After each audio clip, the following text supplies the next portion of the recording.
Hey guys, Zack here, and this is my review of Solar Opposites.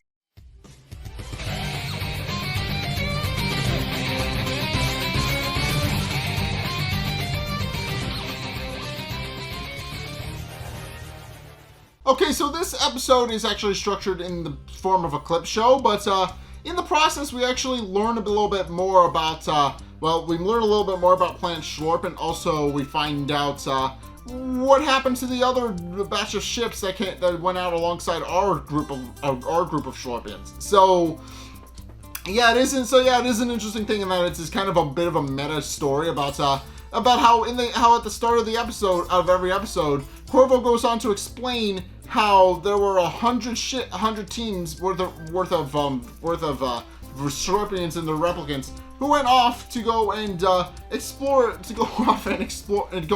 find new uninhabited worlds to terraform into a new planet Shlorp. And of course this is something that the series hasn't really touched on before. So it is interesting in that regard. But in case the episode opens up with of course the group is working on a Lego set, and Corvo comes down, and Terry points out that he's now most likely going to make fun of the fact that they're working on a Lego set instead of working on the ship. But Corvo points out that was the last that was actually the old Corvo, and that new Corvo is a lot more chill and sit down to hang, and of course asks them what exactly it is they're building, but of course they point out that it is actually a thing from the book Congo, and or whatever I think it is, but they're building. But of course they point out that it quickly becomes apparent that Corvo knows next to nothing about the actual Lego itself. But Corvo and also points out that Corvo is a little bit too uptight to understand it. But Corvo then points out that he's going to demonstrate the fact by unbuttoning his robe and drinking a beer, which he does do for several seconds until the ship winds up setting off an alarm, and he immediately drags Terry upstairs with the replicants following soon after. And what we find out is that a creature called the Ragnar is apparently dead, and that they forgot to feed it. And then proceeds to go on to explain how the Ragnar had their last tie to their home planet, and proceeds to go on to explain how because of that he starts to think that maybe they are kind of screw ups. Which of course they point out that they probably are, and he starts having a bit of an existential crisis, and points out that the people should have terraformed their planet by now, and he hasn't, and he's ultimately just having a bit of a mental breakdown. But at which point Jesse reassures him that there are in fact 99 other ships that went out, and points out they can't obviously be the last one. And they do a very fourth wall breaking thing where they actually watch the intro to the episode again, and realizing Jesse is right, he then proceeds to ask Aisha what happened to the other 99 teams, and of course Aisha reveals that she actually does know what happened to the other 99 teams, pointing out that they're all connected to the same network, and that she and the other Aishas on the other ships are actually just part of the same network, and that she can easily tell them what happened to the other things. And at which point Yumulak comes up with a brilliant idea to go to the Pretendo deck, and they decide to do it like a Princess Bride thing, which of course Corvo isn't particularly enthused by, but he winds up getting roped into it anyway, even when the others cheer and make it look like he's cheering alongside them. At which point Aisha pulls them into the Pretendo deck, and they go on and they replicate a thing where they're learning a story, and of course they sit down, and Aisha actually reworks her appearance for the time being, pointing out that since she's kind of the storyteller, she needs a better appearance. So she gives herself a pair of glasses and a mustache, and then proceeds to go into the clip show about what happened to the other stories of all the other groups. And of course, she then proceeds to go on to start with the first team, which is actually successful in actually doing the job with the planet. And they do go on to actually go on to do a really good job of actually setting up a planet and just putting the pupa first, and of course Corvo points out that they're obviously the exception to the rule, but of course they then proceed to sit down and just take care of the pupa, and Corvo points out that just kind of makes them feel like a shitty team. So Aisha decides to tell them the story of a team that didn't have such a good ending to theirs.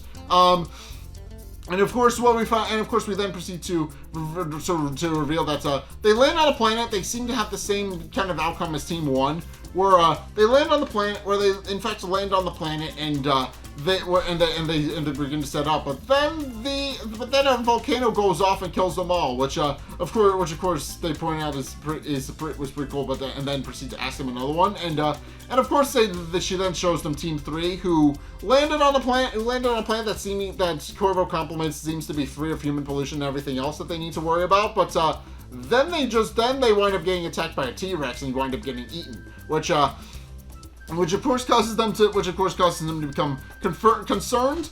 And of course they point out that that's actually been 2 teams now that have actually been killed. So they asked for someone that had a positive thing in their team, and that didn't die.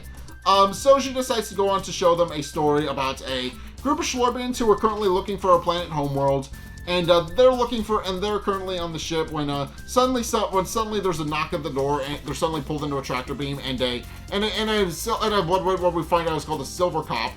He pulls them over and asks them to, and of course knocks on the door, and the lead Shlorpian lets them in, and the guy tells him that he's been looking into some varmints, which are these small little creatures that go inside your brain and control your actions, and that they wouldn't know if you had them until you actually did.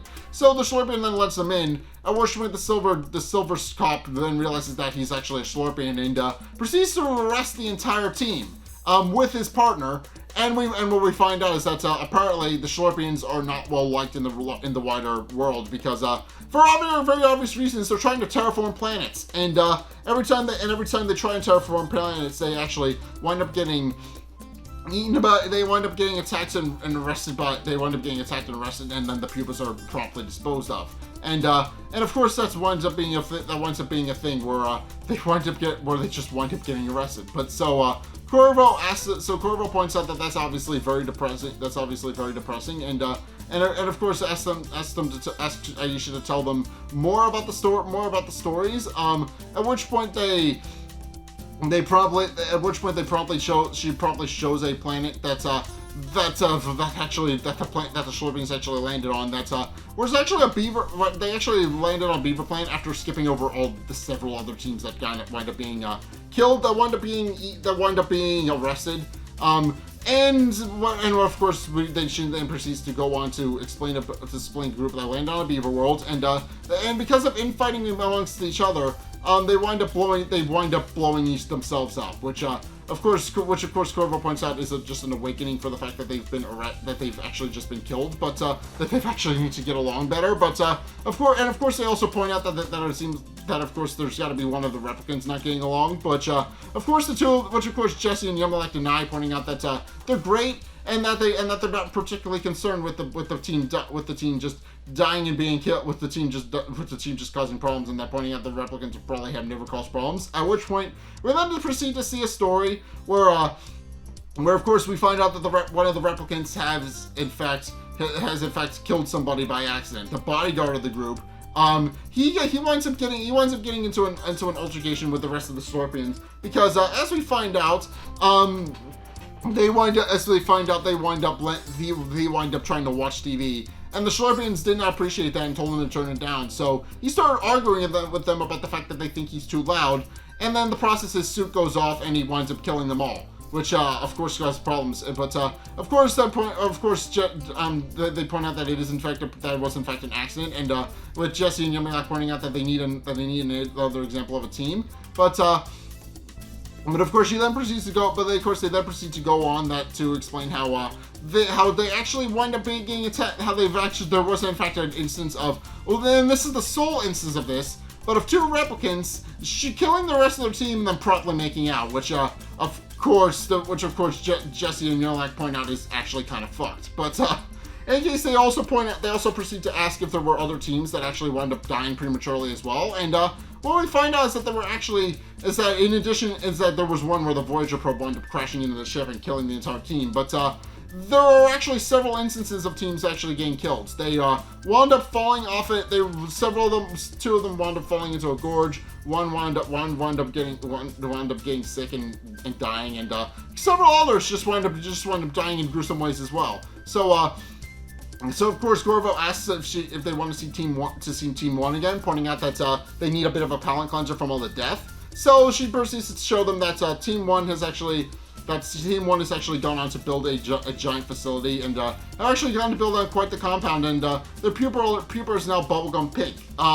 Which of course causes them to believe that they're not actually doing something right with the pupa, and then proceeds to ask if they can see other teams that are like them. And sure enough, we see several other teams that are in a kind of a screw-uppy situation, where they kind of live in a suburban neighborhood. One of which they actually start arguing amongst each other, and is once again another example of that the replicants and Shlorpians just need to get along. And then they're eaten by a giant cockatiel, which of course they point out seems very similar to the T-Rex incident from earlier. And of course, the story prior to this, they wind up getting killed by T-Rex as well. But Aisha proceeds to point out that it's actually a fairly common occurrence for them to all get killed by dinosaurs. And then proceeds to go on to explain how, in a montage where she's explaining this, In the Arms of the Angel plays over it, 42 teams are killed by dinosaurs. 42 teams are killed by T-Rexes, which of course causes Corvo to become gravely concerned about the fact that 42 teams were just straight up eaten.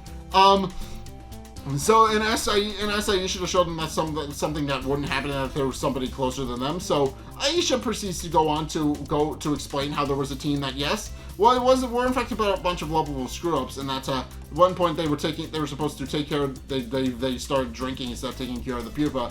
And then it turns out they got infested with vomits and their brains explode, which of course causes Corvo to point out that obviously that isn't really what he was talking about, and asked them to show them another team, and that it was a screw-up. And of course, what we find out is that the team was, and that they actually have another team that wasn't really micromanaging the pupa correctly, and then a speaker wound up landing on top of their pupa and killing it, and they wound up screwing. They're alive, but they wound up screwing up because of that. So of course, this causes them to become concerned, and Corvo tells Terry that this is why he needs to take his role as a pupa specialist seriously. But Terry points out that he's done nothing like that has ever happened to pupa, and that's perfectly fine. But as he's doing this, he accidentally knocks a TV off the shelf inside the Pretendo deck, which almost kills the pupa, and Corvo leaps to its safety, and tells them that this was supposed to this whole situation was supposed to make him feel better about the fact that they haven't been taking great care of the pupa, and asks to see more teams. But of course, by this point, there aren't many other teams to tell. As we find out, if they haven't died or been arrested by space cops, they actually wound up living, but didn't wind up finding a plane and wound up dying in their ships. That's essentially what we find out. They did not survive to the end of their mission. They died in their ships and were entombed in their ships and were never heard from again. And that winds up being all 99 of the teams, which of course causes the rest of the group to realize that they are in fact the screw-ups, and then proceeds to ask if there is in fact any good news for Team 1, and that they pointing out that they obviously seem to have made it. And of course Aisha then proceeds to performing the ritual, Team 1 performing the ritual where the pupa winds up reaching its final form, and they die in the process, but the pupa does in fact, in a rather cool and spectacular fashion, does wind up becoming a massive blob that just terraforms the entire planet and winds up turning into a replica planet Shlorp. But then what we find out is that actually it's not a replica at all. As Corvo looks at it, he eventually realizes, as it skips ahead in time, that it is in fact the homeworld. It is in fact the planet Shlorp where they came from. And of course, even points this out by pointing out that he sees himself buying groceries in the actual story itself. And of course, also Terry walks by as well, trying to play with a yo-yo and failing miserably. But then they point out that obviously this feels very weird about the fact that pointing out that it seems to have replicated another them, but then Aisha points out that no, actually that is them, and that the whole story actually took place 30 years ago. And this causes the group to actually become a little bit confused and points out what exactly is going on. And she then proceeds to explain how actually Shlorp has actually been blown to smithereens countless times. As she explains, there's been thousands of previous Shlorps, and that they've all been blown up, and then they each all had their own 100 teams who went off to go find a new planet and have just been slowly spreading throughout the galaxy.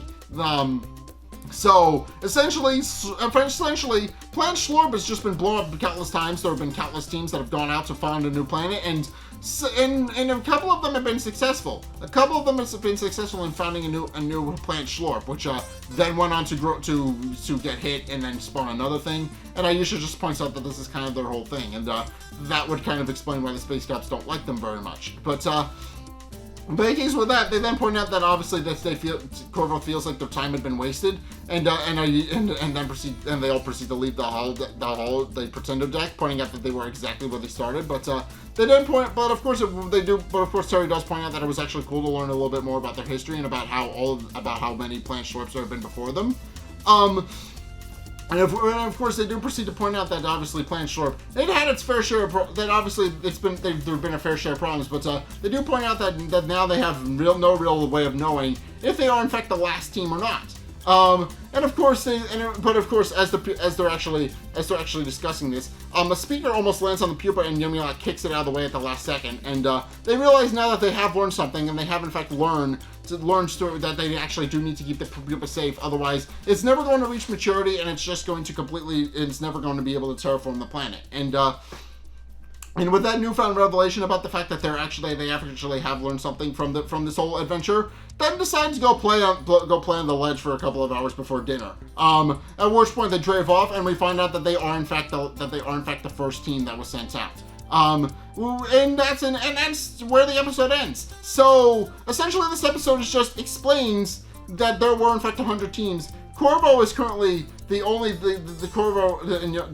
currently the last team to currently be surviving, and that's essentially what this clip show does. It just shows them all shows most of the Shlorpians dying in gruesome ways, but it does go on to explain how yes, they are in fact the last. They may in fact be the last vote for their species. They may not, but they are in fact the current batch for the team of 99, and it's unclear whether or not there are in fact more Shlorpians out in the world. But it does establish that Shlorp just gets blown up all the time, and that the premise of this story is in fact nothing new in the context of this series. They've been blown up 1,000 times before. They will most likely be blown up 1,000 times again, and that'll likely just keep perpetuating the cycle. And that's that at the end of the series, when they will inevitably recreate a new homeworld on Earth. It's not going to be anything new. They're going to go off. Their planet's going to be blown up by an asteroid. They're going to go off to find another planet. And ultimately, that's kind of an interesting thing. They just kind of spread through the galaxy like mold, and that's kind of cool. But yeah, in any case, that's just essentially what this episode sets up. That the team has just been that the whole galaxy has just been slowly taken over by the Shlorpians. I find that kind of interesting and neat. But and I just find it neat that this has just been a recurring thing in the series, and that they do finally address what happened to the 99 other teams that were in the intro, but then we don't know what happened to them. I'm interested. I'm happy to know what's happened to them finally. But in any case, yeah, that's gonna do it for my review of Solar Opposites. What did you guys think? Let's get a discussion going in the comment section down below, or over on my Discord server, link in the description. Anyway, thank you guys so much for watching. If you enjoyed, be sure to like, comment, and subscribe. Also, be sure to follow me on Twitter in the description below. Be sure to check out my Patreon in the description below as well. It's only a couple bucks a month. It does really help me out. And you guys get access to a bunch of cool perks that are my way of saying thanks. So be sure to check those out. Link is down in the description. And finally, if you want to see more content from me, then be sure to check out the videos linked in the end screen as well. The top video is the most recent one. It very happy this one. Whereas some Bob video is a video recommended to you based on what you've already seen from me. So if you want to try something new or see more of what you like, then be sure to check both of those videos out. But in any case, thank you guys so much for watching. And until next time, we'll see you guys in the next video. Peace!